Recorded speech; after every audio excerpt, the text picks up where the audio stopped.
Welcome to the evidence section. There's two main elements to a case like yours. The first one being the quality of your evidence and the second, the quality of your presentation.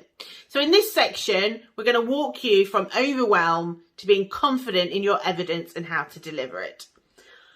I've worked with so many people and they've got so much evidence about their ex's behaviour, but because they don't organise it properly, both in their brain and also in their statements and in their verbal presentation, that it can look very subjective and also sometimes a bit like verbal diarrhea. It's just all coming out, and that is really hard for professionals to be able to make head nor tail of it.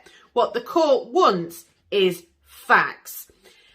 That if you aren't able to do that, what often happens is professionals find it hard to see what the truth is, and it looks like a tit for tat kind of a situation. They'll label you both as bad as each other, and that can be really hard, especially when you've been gaslit and you've been told that you are the problem. You can end up feeling like, oh God, even court are telling me that I'm to blame for this.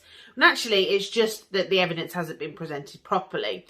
So the worst part of that is that your ex might even get believed. If you present particularly poorly, then everyone might think that you're actually the one at fault, and that's even worse than you being an equal party.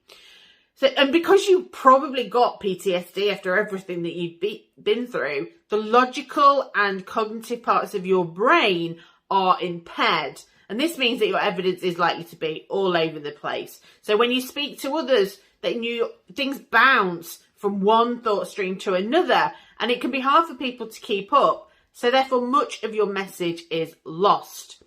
So we're going to be looking at managing your PTSD in another section. But this one is all about the practicalities of putting your evidence together and making sure that the right evidence gets seen and heard as early on as possible.